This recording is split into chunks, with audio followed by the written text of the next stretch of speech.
that we get it. We understand that there has been some pain caused by this particular situation. I also want to take a moment and recognize that there were 3 other people in the car, and they wanted to make sure that people know that they felt some pain and trauma from this incident as well. So I want to be respectful of them and recognize them. The Omaha Police Department, the City of Omaha, is absolutely committed to every time we see an issue in our community to making sure that we address it. We are going to always look to be better. We are going to always look to be great partners with the people of this community. We feel their pain. We know there's some trauma out there.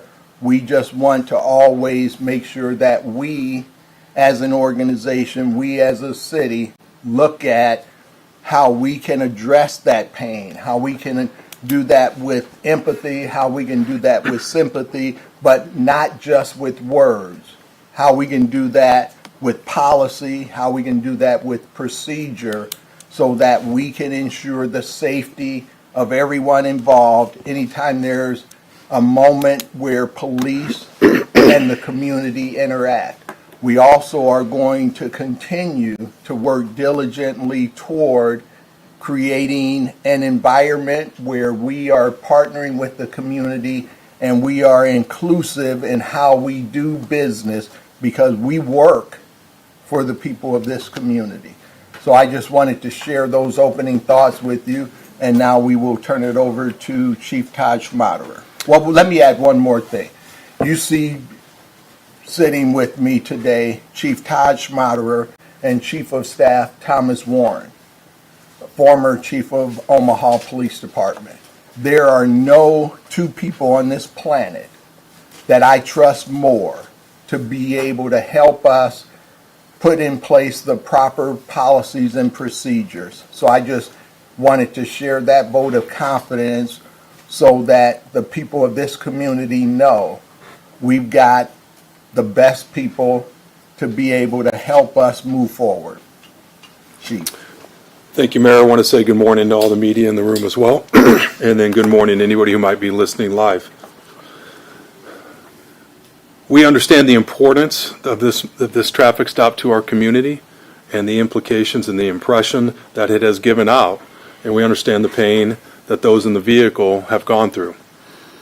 That is why the internal affairs investigation, as it sits today, there are still a few things that we would like to accomplish with it, but as it sits today, focused on 3 areas.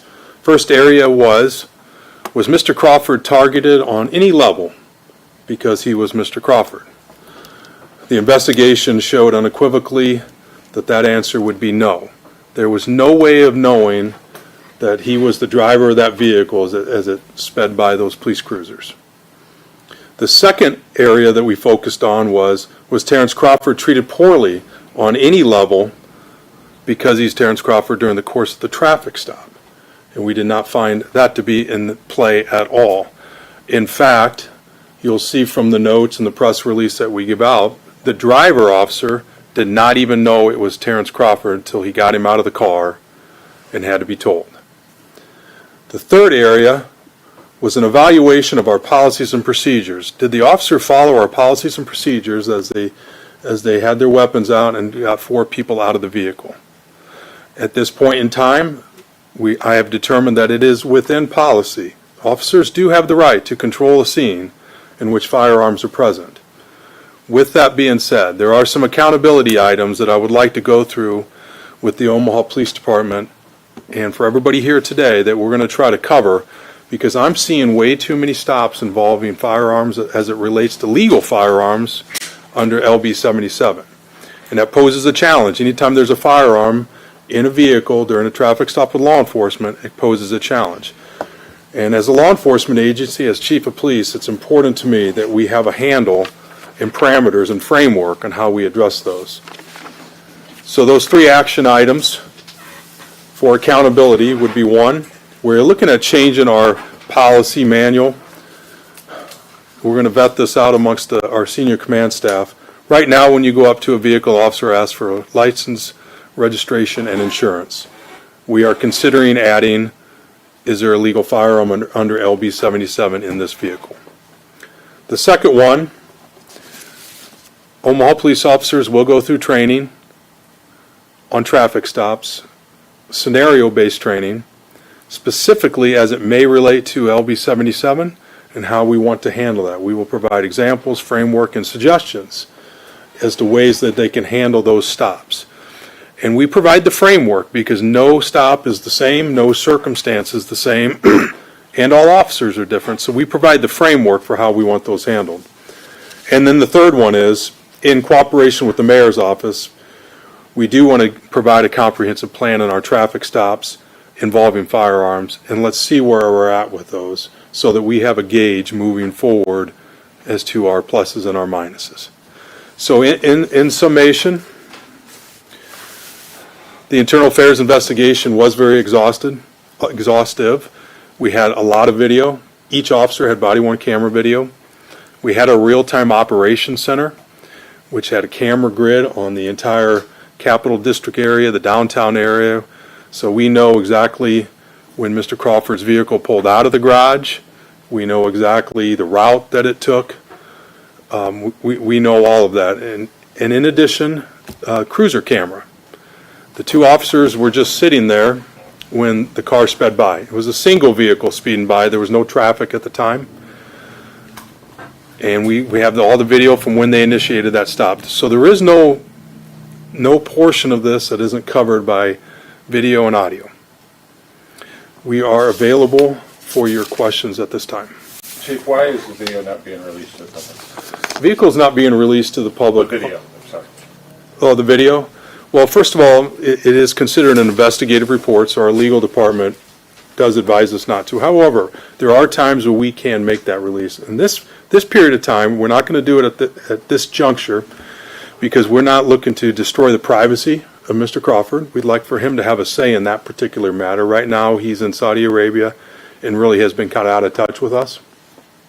So we would never want to do anything like release a video with a car speeding by and have that play out all over the world's media without his consent. And then also, this is a traffic stop. No one was hurt, traumatized we get, and it was very important to us.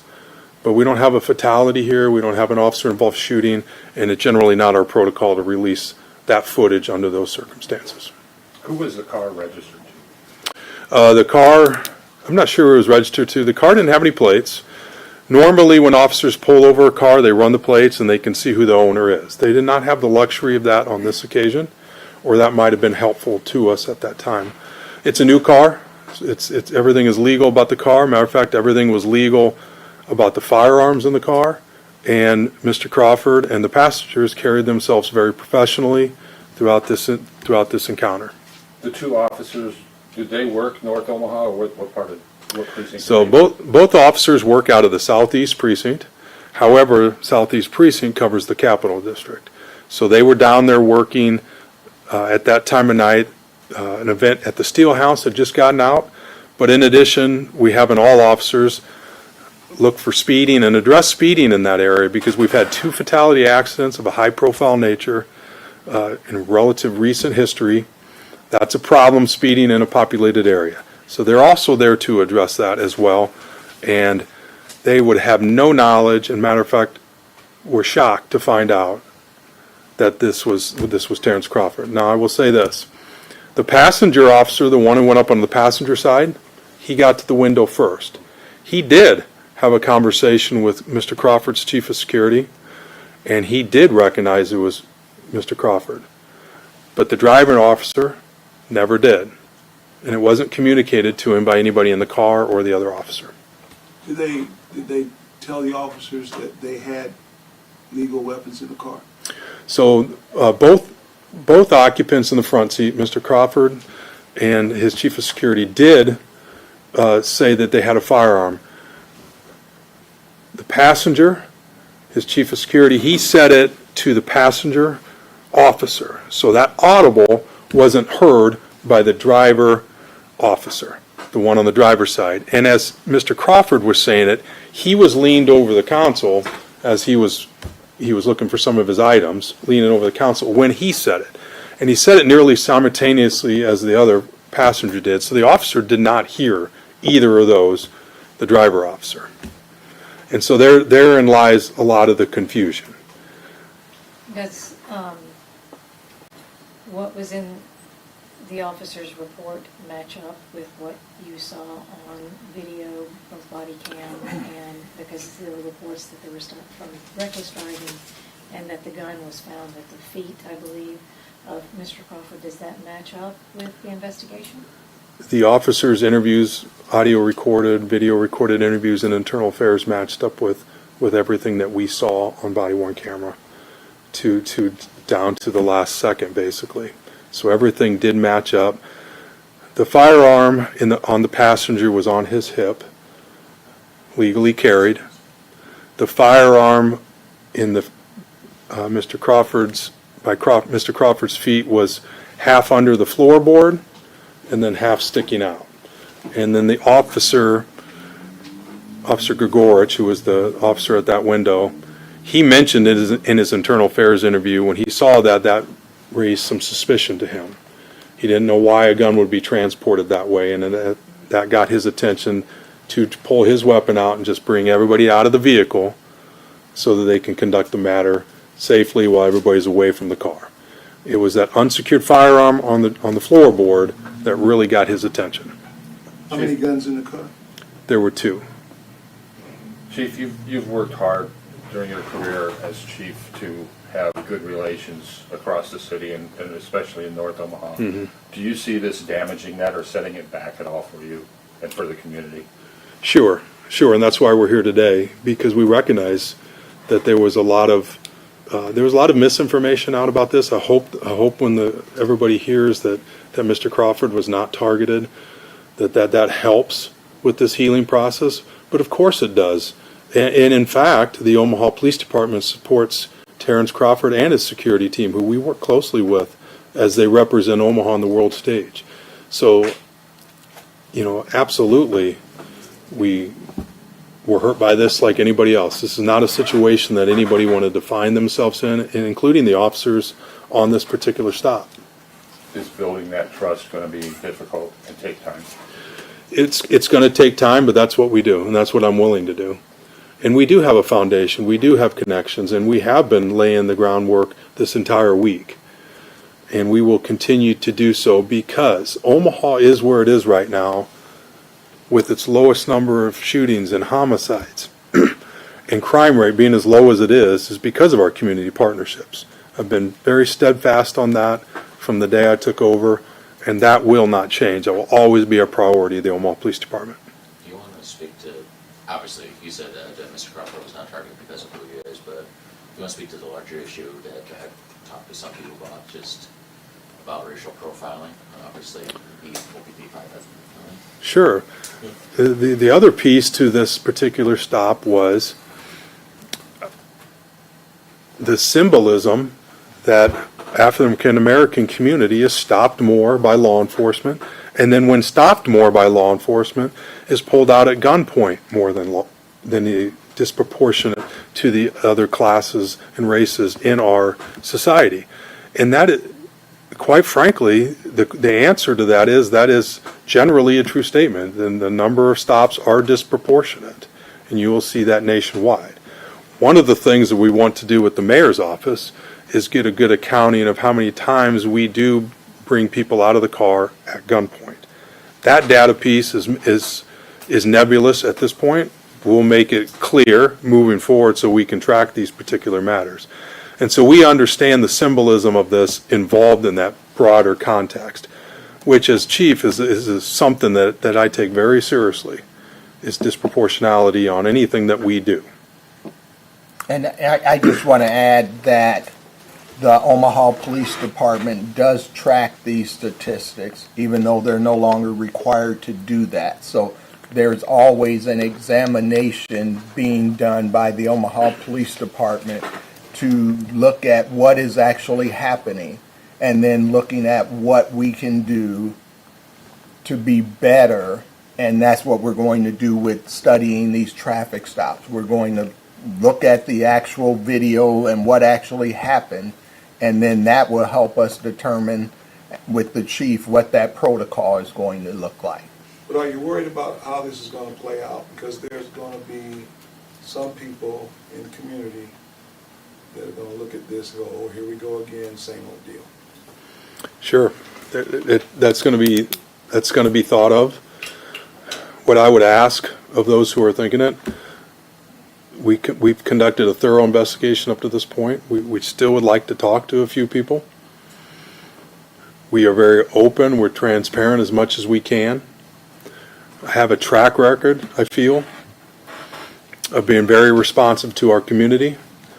I can tell you that when the mayor took over, that's been a hallmark. It was one of the opening discussions that we had. Police community relations are at the forefront of what we do. And I can tell you a little inside baseball, when the three of us here discuss and analyze these matters, we definitely take that into consideration. Chief, since the passage of LB 77 in 2023, you have acknowledged multiple times instances of traffic stops involving firearms have increased exponentially. Why now? Why now are you making the decision to come forward with the policy changes that you want to implement? Why did it take a high-profile case like what we saw with Crawford? With LB 77, there are legal guns out there now, and officers with the dynamic behind LB 77, just the influx and just the increase in the number of cars you stop.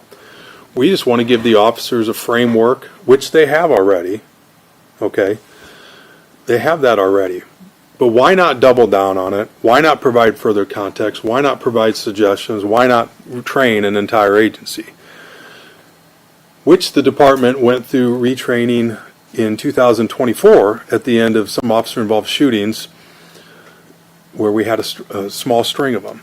So it is prudent for the chief of police, it's prudent for my command staff to ensure these matters. So consider it a doubling down effort and with that overlay of LB 77.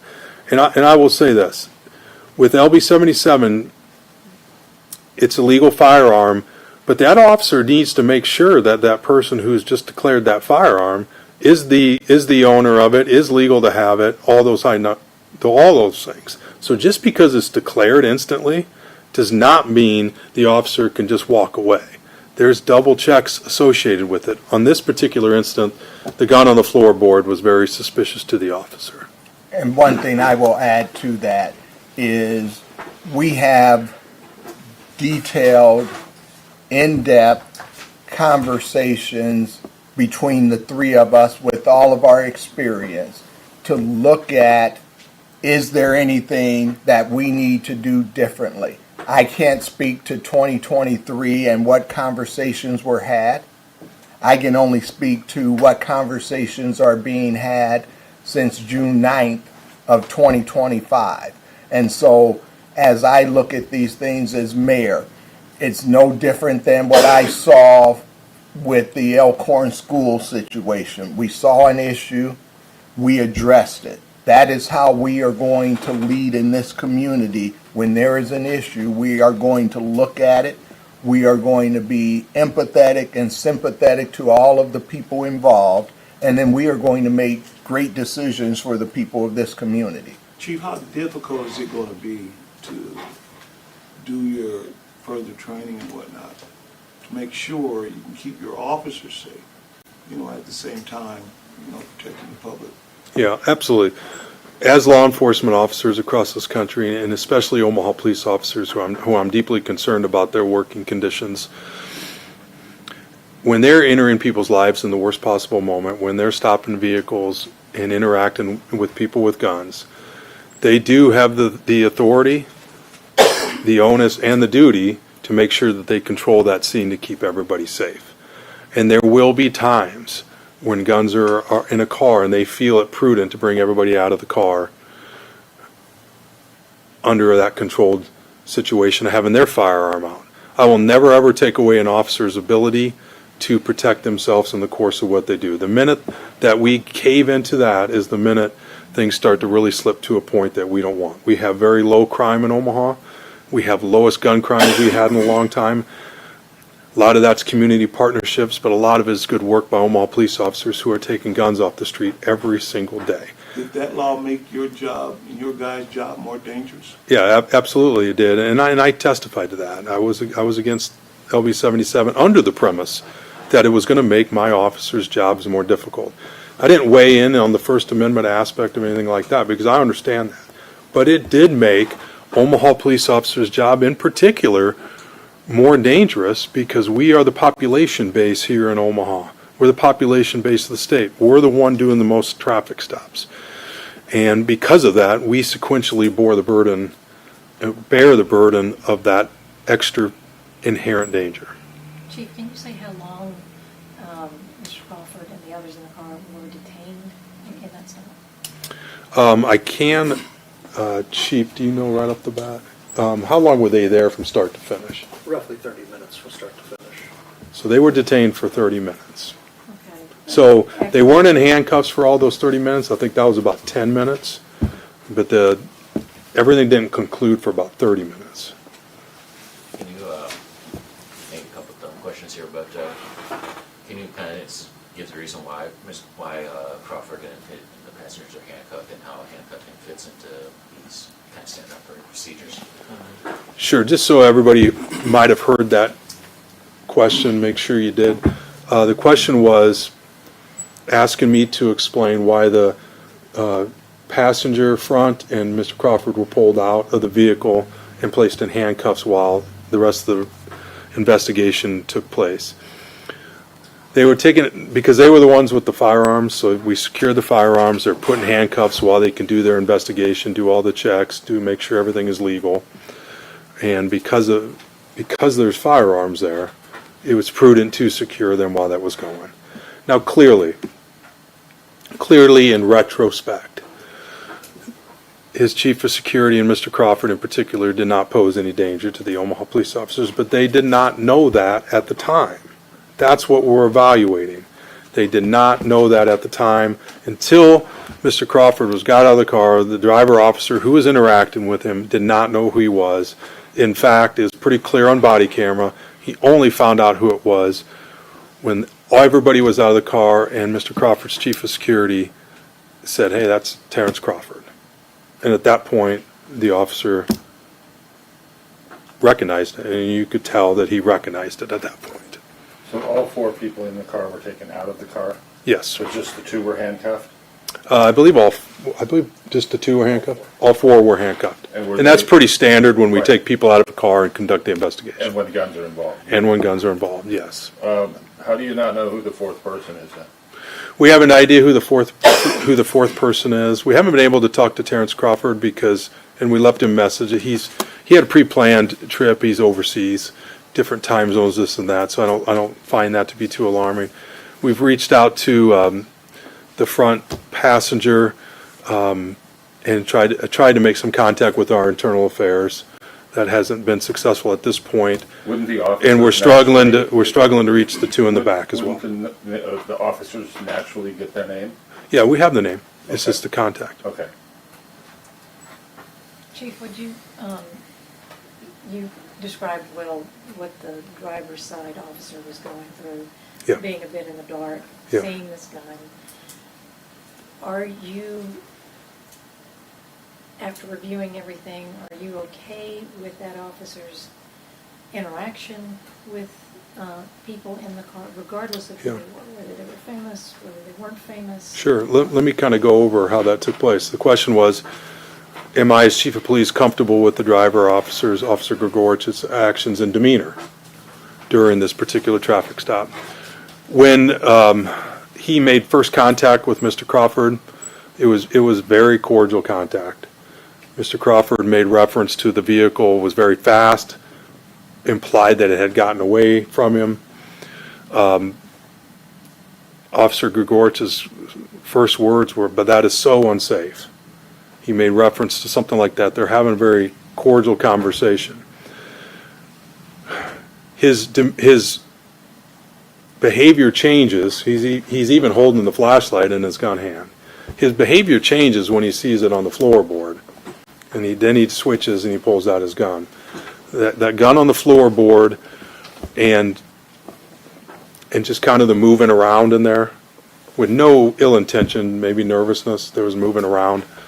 He pulled his gun. Now, when he got him out at gunpoint, he did give sterner commands at that point, but it wasn't anything that would rise to a level of being out of our policy concerns. He took control at that point. And I would expect to some degree that he would do that. Once he got out, very, very professional communications throughout this entire encounter once he was out of the car, and he handcuffs as well. Did Officer Valencia pull his gun? He did. But that was after the other officer pulled his? He did. And when I say they had people out at gunpoint, most of the time, there was a very brief period of time where he had it pointed at Mr. Crawford. Most of the time it was in this type of position, kind of downward at the ready. It wasn't pointed at anybody at that most of that time. And I will say with the driver officer, realize he only had about 10 seconds of face time with Mr. Crawford before he had him in handcuffs. And during that 10 seconds, a lot of it was in a windows, in the car where he's getting a side view. He's getting a side view. He couldn't pick up who it was. And also his attention was diverted. He's looking around in the car. He's not completely just staring each other in the eyes. And so I want to really clarify that, because a lot of the disbelief associated with this traffic stop was, how in the world could you not know it was Terrence Crawford? He was one of the most famous people in the world during this period of time. That's how, right there. And the body-worn camera and his description of it really do match up identical. Probably never seen a car like that around here riding around. No, What was the car? the car is a very impressive vehicle that could get up to a maximum speed about as fast as you possibly can imagine. So when it's a Lucid Sapphire 2025. So when Mr. Crawford gives his statement, the car was really fast and implied it got away from him, we totally accept that. We think that's what happened. We under no circumstances think that Mr. Crawford was out in any problem to society that night at all. Matter of fact, there was a rumor going around that he and his chief of security might have been intoxicated. I will tell you, not the case. They were totally lucid on video. They were completely professional as the officers were getting out of the car. And matter of fact, their level of compliance was second to none. Was there a temp tag on the car? A tent tag? Temporary. No, no, it just had no plates. What was the estimated speed? I don't know, was it recorded by Greg? Yeah, the speed limit in that area is 25 miles an hour. They estimated that at least double or more of that, probably more, to be honest with you. And does the reckless driving, as of now, does the reckless driving citation still stand? Well, the reckless driving citation stands because I don't have the authority to drop that. That will go to the court system and the prosecutor's office, and whoever is taking a look at that case will evaluate if they want to drop that down during the course of this matter. Chief, one of the things that the community is concerned was your comment as far as it's kind of been overblown. Well, thanks for answering that, Richard. The reason I said that in the context I said it is Terrence Crawford was taking a beating in some circles. The Omaha Police Department was taking a massive beating in some circles. This incident doesn't define Terrence Crawford on any level. Shouldn't even be brought up. That's why we're not releasing videos for the whole world to poke at this. And this certainly doesn't define the Omaha Police Department, because at that point in time, Richard, I knew that we didn't even know it was Terrence Crawford. So when I said that, that's all I'm referencing to. The feelings that everybody felt from a community standpoint and those in the vehicle are extremely valid. Extremely valid. Thank you for letting me clarify that. One more, maybe? I just asked about the, I think the question was asked after the driver's side officer pulled his gun. then the passenger side officer also pulled his. That would be training, right? I mean, It is training. When the driver officer pulled his service weapon out, he made the declaration to the other officer, we're going to get everybody out. There's guns in the car, one's on the, he made some comments that way. And at that point in time, they coordinated bringing those out with some other officers. And backup officers did arrive on this because of the driver officer, Officer Gregorich, did get on his radio and say there's a gun on the floorboard. And so that obviously brought backup officers to that area. Mayor, Yes. we can keep 95.7 the balls. Legislatively, it's not like the problem's going to be legislatively in regards to the release of body cams. That's a constant concern of the community. But with this new bill, in regards to people having illegal guns and officers do have to be safe. How are we going to solve this? Do we have to go back to unicameral to look at this law? Because this is going to continue to happen. Because officers got to be safe, and then citizens also got to be safe. Absolutely. So I certainly would be open to any attempts to repeal the law or to carve out an exemption for the city of Omaha or metropolitan areas. We will have that discussion as well. What I would say is we agree that this is going to be happening too often.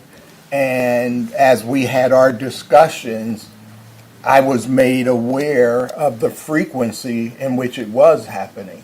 And that's why we are looking at more intensive training so that we can make sure that we limit the number of encounters where people are pulled out of the vehicles, people have, officer have to pull his weapon, because that creates a dangerous situation for everyone.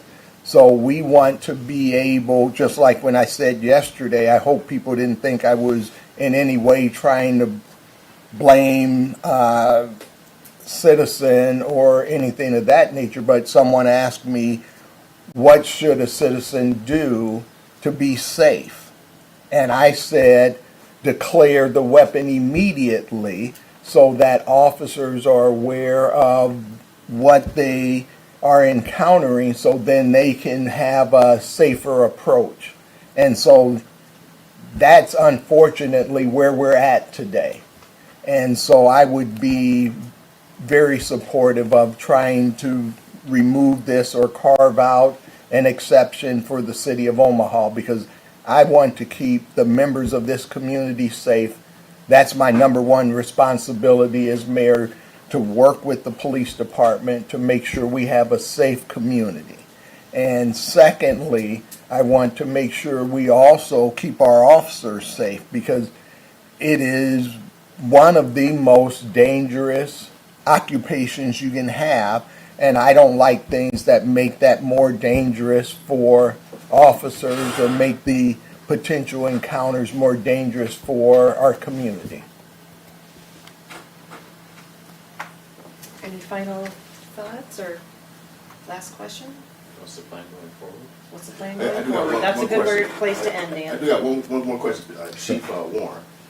But before this bill, because to me, this bill is very significant. It's going to create further problems.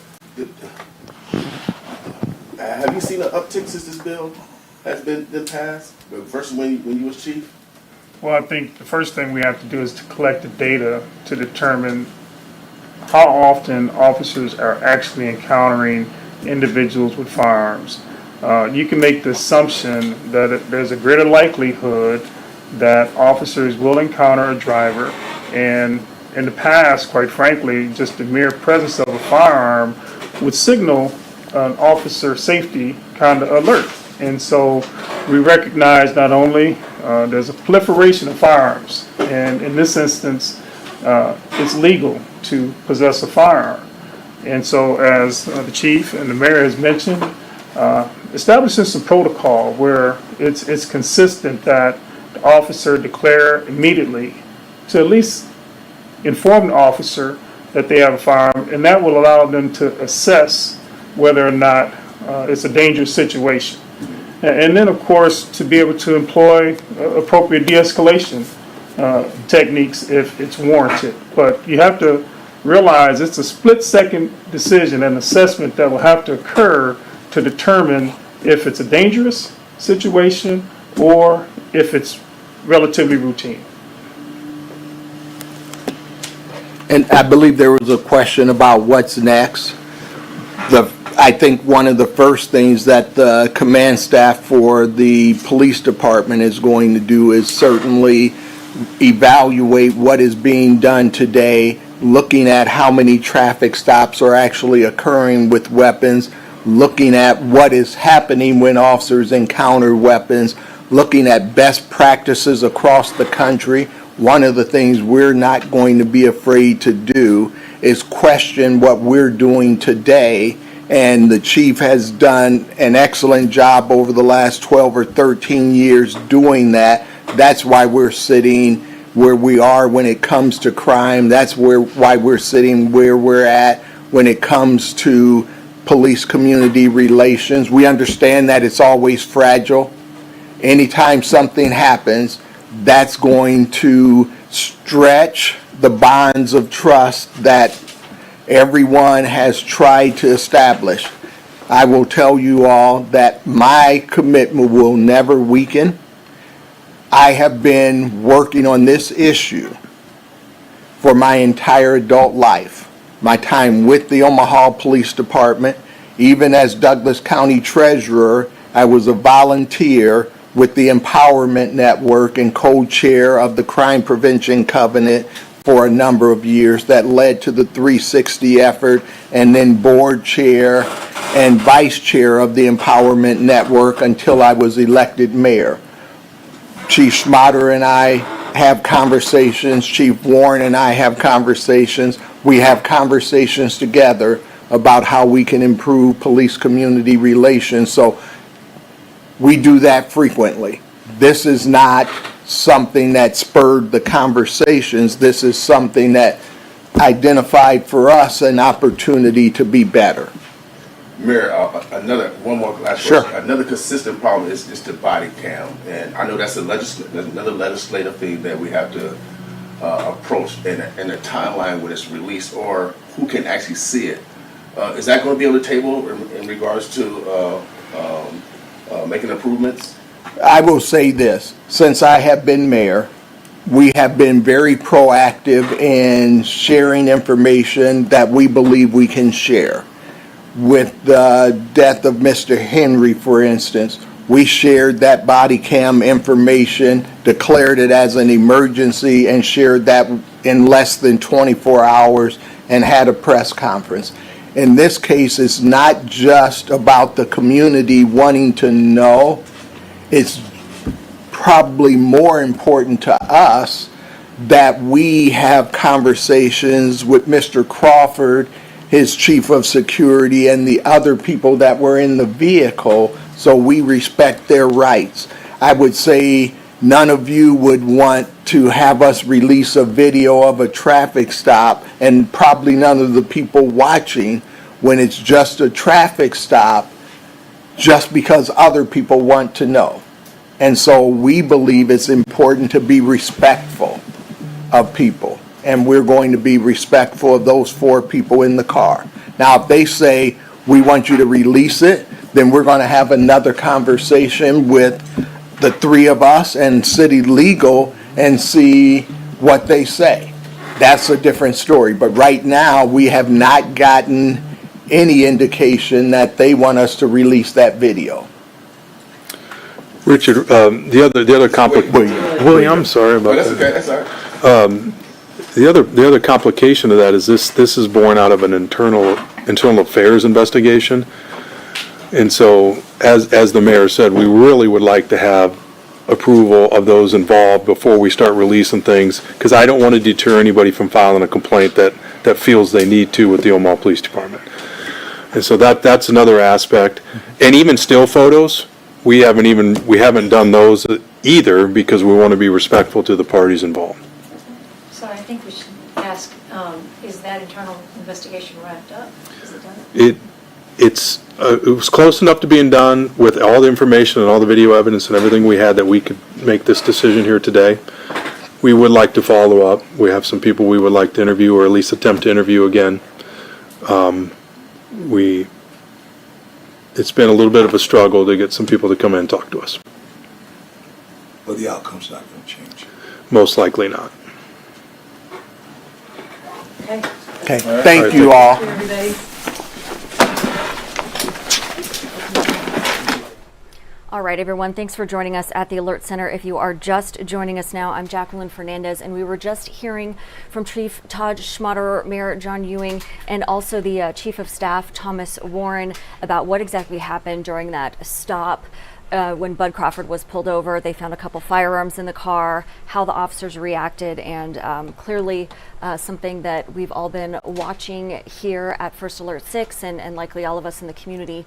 So today, in an effort to upgrade to full transparency, the mayor and Chief Schmaderer did have this press conference today. We will have more for you on air and on our website as the story develops. Now, in the meantime, something that I think was interesting in just kind of hearing what they had to say. So when the two officers pulled over Mr. Crawford and his security detail, the idea was that they didn't know it was Crawford in the car. So that was something that was definitely brought up and something that we're taking note of here at First Alert 6. And another thing is, everything was going smoothly according to Chief Schmaderer. The officers were doing their due diligence, and Mr. Crawford and everyone in the car was being very respectful as well. So this seems like, just based off of what the chief was telling us, that this was a very respectful exchange between the two parties. So one thing that they did say that will be interesting just to kind of figure out and feel how we're going to deal with LB 77, just the law about legal firearms and how this poses a challenge to officers, according to Chief Schmaderer. It's also something, as the press conference sort of wrapped up here, that the mayor said he was open to repealing the law for LB 77 as well. So this does have a lot to do with the law and the influx of situations like this one, of officers in Omaha pulling over people, pulling over drivers, and then finding out that they do have legal firearms in the car and what that means, etc. So in this specific situation, just starting out, the officers didn't know that it was Crawford's car at first, and until it took a little bit time later for them to kind of figure this out. And when the firearms were declared, Chief Schmaderer was explaining to us, to the public, that there's a different protocol that goes into place when this kind of things happen. So he says, just because somebody declares a firearm up front doesn't necessarily mean that the officers are going to back up after that. They have to do their checks and balances, right, to make sure that the people who are saying these firearms are really mine are in fact theirs, etc. So there is something that does go into that part of this story for sure.